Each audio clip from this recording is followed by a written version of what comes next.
Come and get your lunch. Thank you. I heard you talking on the phone to the real estate man. Well, it's just that it's such a big house. I thought that maybe... You can't sell this house.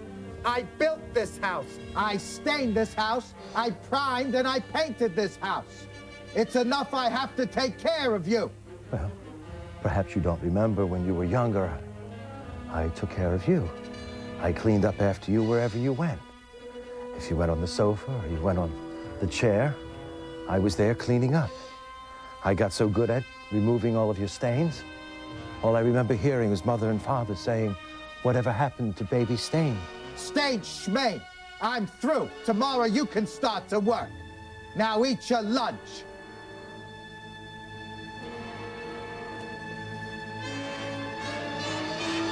Will you eat that lunch?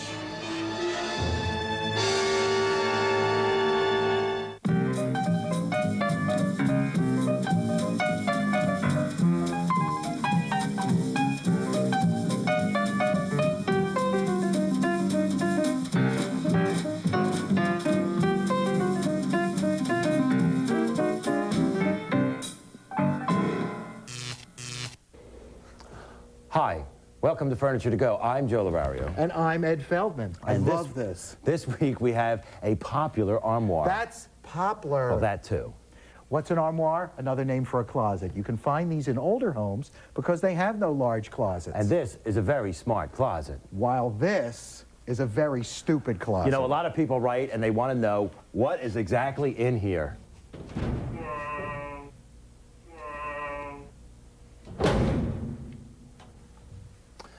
Now, this armoire is already stripped. Oh, yes, and are we glad about that? We found it in a store just like it is. A lot of dealers, they tackle stuff like this. They strip it, but they don't want to bother finishing it. And I think we should replace these mirrors, too. Yeah, well, it's only cheap 1/8-inch mirror, and we've chosen to replace it with some stained glass. More about that later. Now, let's take off these clips. Yeah, these clips are very contemporary Well, to we've this already piece. taken these off. See, the little cheap way of putting the putting a mirror or glass in just screws into the side. Isn't it ironic that they have replaced these, but this we found in the bottom, and this is original. And what is this? That is pine.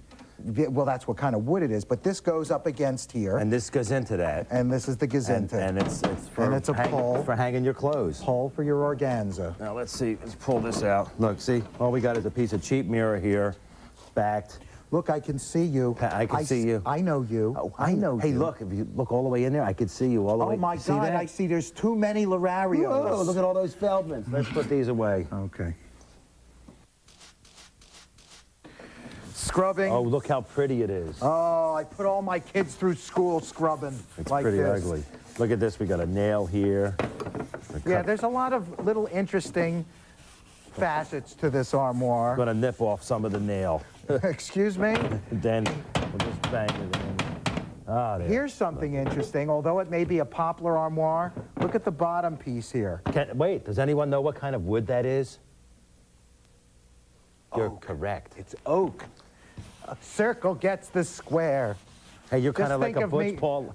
Very Butch Paul Lynn. That's my line. sorry. I wrote that line. I You didn't know- don't say that line. I didn't know whether you were going into No, that or I'm a not. Butch Paul Lynn. Okay. Get it? A Butch Paul Lynn. Now, I just turned the armoire on its side because it's easier to work this way. And I'm tired of working on a piece this size upright. And why are we using lacquer thinner, which smells so nice? Because there's still some finish in the grain. Now, basically use the scrub brush to apply the lacquer thinner, and then you can go to the steel wool. This is medium coarse steel wool, and you can scrub with it. And you can see there's a lot of schmutz in here. You can take a chisel and just run up here like this. These stubborn stains definitely get with the number 2 medium coarse steel wool. And stain be gone. You could be Norm. But you want to be Steve? You be Norm, I'll be and Steve. you'll be Steve. So to recap, we washed this down with some lacquer thinner, right? The steel wool, the scrub brushes, got it nice and clean. Then we did a final wash with paint thinner. this is paper what has sand on it. This is garnet. Garnet? That's if you're from Philadelphia. Garnet. Anywhere else, garnet paper. And it's a 220 grit. And it's a fine sandpaper, and we are sanding. So it's to prepare for staining. Yeah, but move when you sand. Don't just sand a gully in one section. Look, see this stamp thing? I'm going to just sand it flush. That gets sanded flat, right. And remember, when you come to edge pieces like this that meet this, don't keep going like this because then you'll have Because you'll be silly. You'll be silly, so go right up to the end. Don't forget, this is not a heavy sand or a heavy sandpaper. And a lot of people say, well, you shouldn't sand wood after it's been stripped. And to them we say... To retain the color. But this is a light sanding, 220 grit's very fine. You can sand a little bit. We're going to apply an oil stain on this. And it'll look beautiful. Look, the oak. I can sand this really hard because it's oak. What's this? You making dough? This is George the Animal Steel sand. Hey, listen, Daddy. Listen, Daddy, I'm going to sand right now. We never got that call back from Baron Miguel Cicluna. He's from the Isle of Malta, you know. So, next, staining. That Macbeth is going to be by any time. But we're short one which. When shall we meet again? We're making a stain. This is a special walnut base stain. And into that, we're going to add the famous... Gravy Master. Japan colors. Okay. I'll mix. You mix. I'm going to pour this. I mixed these already in the paint mixer. We're just going to pour it in like that. Oh, that's beautiful. Look at this. I think it's rather... Yeah. I could put this on Haagen-Dazs vanilla. And then we'll put a little bit of this... Gouldens. This is... Ochre. French yellow ochre. A little bit of that. And just so it all dries nice and quickly, we're going to add some absorbent cotton. A little bit of naphtha. Naphtha. Okay. We are pro-naphtha, remember. We've said that. That's plenty. Can I have some paper towels? Sure. We're running low. Let's put this in here. Be careful. Where's your brush? You got your brush? Here it is. They didn't give us the extra large gloves. There we go. No need to make any subsequent appointments.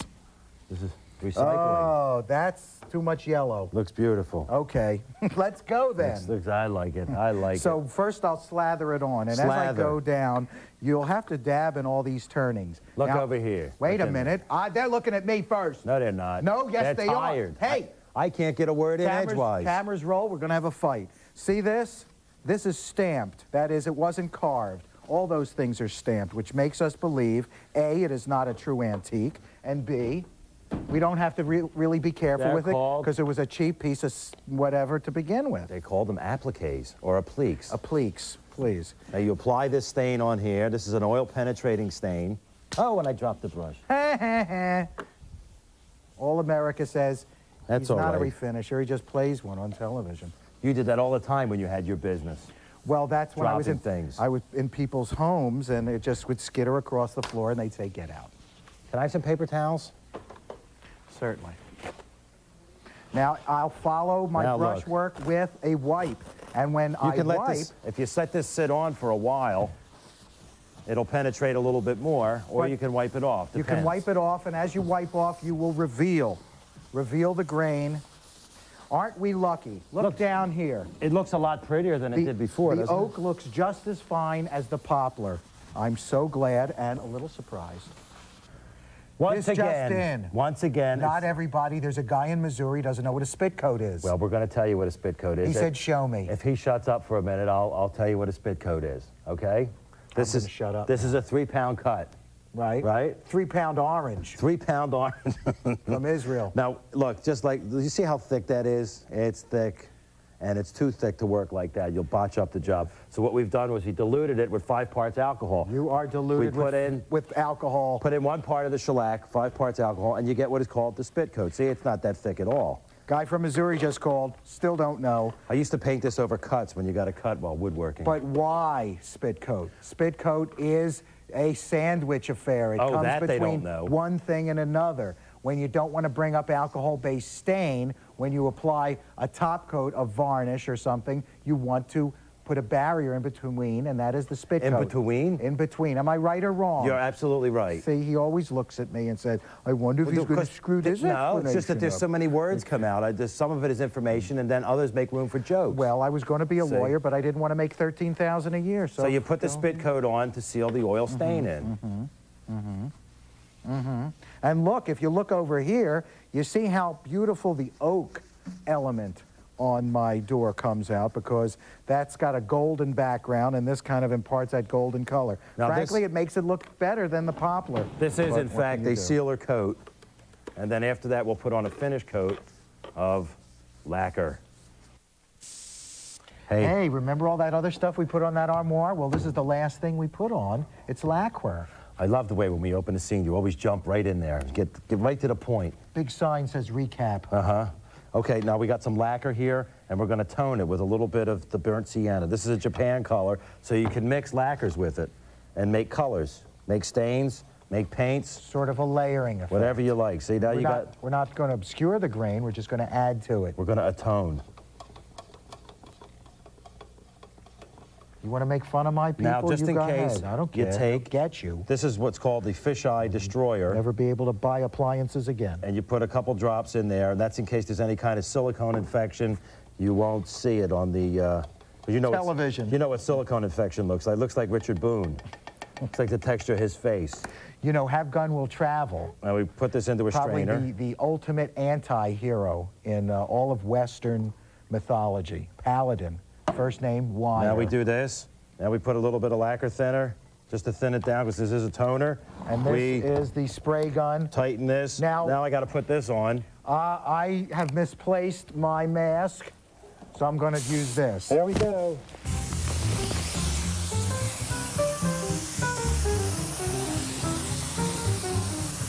You can see the difference between that door and this door now. Move out of the way, Ed.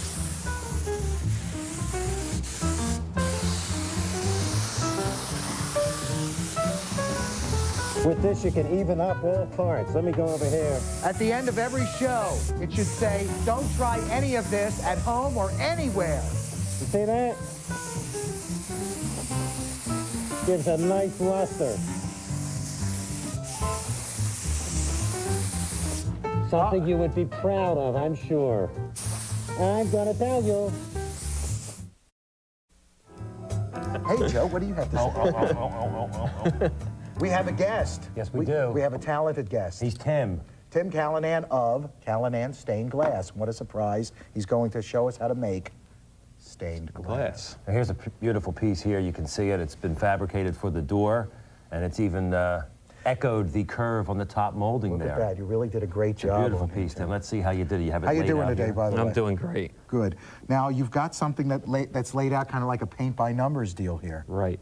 What we've done is we look at the piece or the environment, and we have to consider when designing how it would best fit into that situation. So as you had said, we designed that for the shape, and stained glass is based on natural light. Sure. And in this case, we don't have any natural light, so we've used an opaque glass. It's beautiful. Beautiful. And you have all those different colors in stock, Right. and you just pick out and make a combination. Now, why is it called leaded glass? Is there lead in the glass? Not as well. In some cases, they may use lead to get some type of color, but generally it refers to the metal that's used. We use zinc, we use copper, and generally we use lead. Because it's easily malleable and open and closed. Malleable. There's a word of the day. I still owe money to that college. Here's a piece of the channel, for instance. You can see it's kind of got like a little H formation there, or an I, like an I-beam. And this is the actual channel, and you were telling me about this. This is a hockey stick? Hockey puck that we've curved or cut down and then ground so that it To a point, so it slips right in here, Right. and opens the channel. it'll open the channel up. Well, let's cut some glass and see how it works. That's fabulous. Okay. There's a piece of the yellow. What number are we doing? That's Okay, you had asked about numbers. What we do is we number every piece because there are pieces that look the same, but we're using a shears that has yeah. 3 blades. Three Look at blades. that. Look at that. Thalidomide shears, we like to call It's it. got a little channel in there itself, and that blade cuts right in there. Right. So then we follow the shears right down the line. We cut, Now, what is the reason for the 3 blades? and the 3 blades take out an allowance Ah. for the lead came itself. So this way, when you're putting the pieces together, you're not making the pieces larger than the drawing because the allowance has been taken out by the shears. Great. So every piece is Shear energy. That's it, exactly. So let's do a piece of glass now. Okay.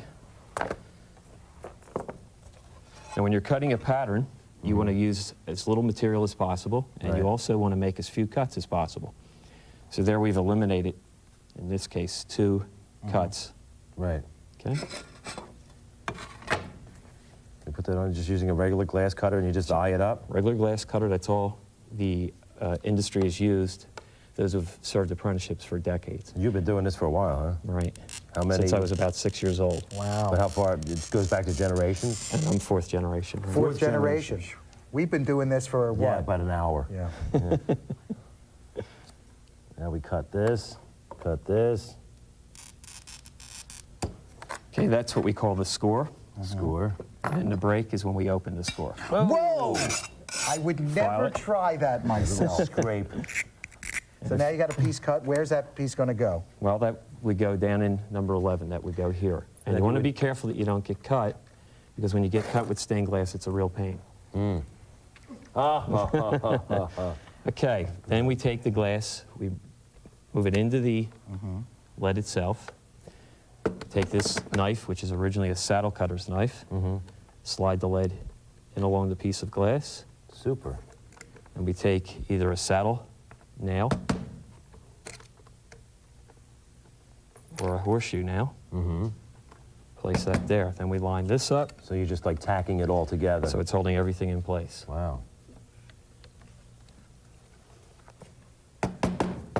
That is amazing. And I understand you have a little gift not for too us. Present for you. There's a gift for us. You're greedy. Goes right in there. Can I just rip this open? Rip it open. Need a shears? There it is. You broke the Pez dispenser.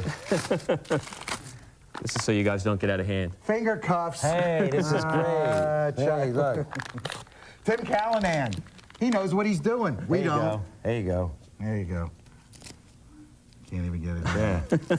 now you can't leave. Hey, what are you doing down there? I'm adjusting the hinges. Yeah, Let's we lift have that to up. put the doors back on, and I'll hold this door steady There's while one. Joe supplies circular torque with the slotted driver implement. Or can I say screw on television? Hold on. I get it in here. Oh, boy. There we go. There we are. Now, because the screwdriver I've chosen is so big, You can screw from the next room. see that? Now we can see right in there. And that door back a little bit more, babe. I think There we everybody go. in America really wants to watch us do this. Hey, you took it out of the hole there. Oh, well, There we come go. on. There we go. Hold on. Because this is TV, I'm only putting 2 screws in. I'm not Joanne Liebler here, or whoever that guy is married to this That's year. okay, JoJo. Okay. What's with that guy? Now let's close your door. There's only 2 screws in there, so I have to Yeah, be well, careful. we'll put them in later. Look at that. Now, what an improvement. Like a music box, I think. Now, that's what I call a transformation. A dramatic transformation, I would say. Remember how plain that stripped armoire looked? Just plopler. Yeah, she had stripped it down, and we put the special walnut stain and the burnt sienna additive, the Japan color, which I call the Joe stain. Patent pending, Furniture Guys Incorporated. And, of course, we painted. The inside, you didn't have to watch that, aren't you glad? Got that graffiti off of there. Painted it with that nice brick red. And the coupe de resistance, as we like to mix our Tim's French. glass. Fabulous, fabulous stained glass. All we have to do now is deliver it to Mel, and I'm sure she's going to be But thrilled. first, let's show them the before. And the after. Come on, let's move it to the truck. Speaking of Tim, did you pay him? Oh, yeah, Hold it, give him a guys, hold check. it. There's Give a him problem. What? Armoire looks great, but Yeah. the check, What? What's the matter? no funds. No, wait a minute. No, this is from my wrong account. I have to call them at like 3 in the morning because it's a Tierra del Fuego bank. Robert. It's okay. You sure? Stop it. How about the truck in exchange? Call a cab. Did you paint it, man? Oh, yeah, I gave him an autographed picture and a T-shirt. Oh, good thing we used the Vaseline.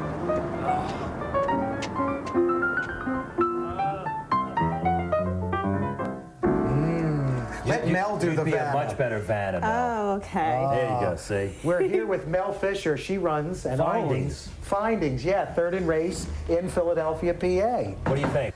I think it looks beautiful. I really think it looks great. And it's the same color that you wanted. You said you wanted a nice honey color. Thanks for stripping this for us. Do you like this? No Yeah, problem. she did most of the work. We just sanded it down, we cleaned it, and then we stained it, shot a toner on it, and then a clear coat. And then Tim came in and did this lovely stained glass. Stained glass really sets it off. It Really does. pretty. Looks like a jewelry box, Beautiful. a giant jewelry box. I especially like, you know, the way he actually framed the entire, you know, Conforms to the shape of the glass. yeah, on the it's door. beautiful. Your store here is a jewel, too. Tell us about it. Well, we do American artifacts as well as American furnishings, mainly popular in oak. And basically, we also do artifacts from distant lands and folk art as well. Oh, okay. Well, where is this indigenous from? This is from my uncle, basically. Where's he indigenous from? He's indigenous to 22nd Street. So around the corner and around the globe. Hey, who's your little... Let it laugh. Who's this? Now, where's this? Is it from New Guinea? Oh, this is from actually Cote d'Ivoire, and that's at the Ivory Coast of Africa. And he's a Sanufu, and basically he's a fertility god for a good harvest. Harvest. Go get harvest! Go get your harvest! I feel rather fertile right now. Just looking at the young guy. Hey, let me tell you. Tell us about some of the other things. You have beautiful, very unusual things here. We have many different things. In terms of American artifacts and folk art, we do tinware as well as agate ware, just functional, funky kind of things. I see a lot of masks around. Yeah. From basically mostly Africa, but we also have artifacts from New Guinea. We have a Snufu fire spitter, some from the Igbo tribe from Nigeria. What's the one all the way on the far end? Oh, the one with the maiden. horns. Oh, okay, that's from the Snufu. That's the Snufu one, the fire that is. spitter. Yeah. The other one with the other horns, that's from the Burkina Faso tribe. How about the guy with the red eyes? He looks like he just came out of an X-rated movie. Hubba, hubba, hubba. The Hubba Hubba tribe. Yeah. Where's this from? That's from Mali, and that's from the Bambara tribe. Yeah. That's very pretty. What's it there? It's remarkably like you, my friend. For this, you're now going to be cursed for Forever. a long time. I hope not. Well, now, honey, do you think you can move this? Of Oh, course you no, can. I think I can. I definitely think I can. I've got a marketing plan. Oh, a marketing. A genius, a regular genius. Let's work again really soon, dear. Okay. We do some new shows, we'll be back, okay? Okay. All right, thanks a lot. See you guys. I'm Ed Feldman. Bye, hon. And I'm Joe L'Erario. Let's get. Hey, you know, Tim's back there. Hey, I got a plan, too. Oh, you're thinking on the same wavelength.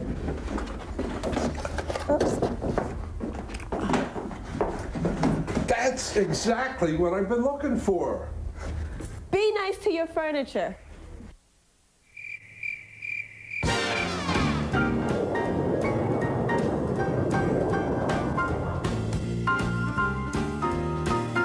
Coming up next, Bob Vila's home again. Join Mr. Fix-It himself for 2 back-to-back shows, adding contemporary convenience to antique homes, maintaining the class and charm. Stay with us here on TLC.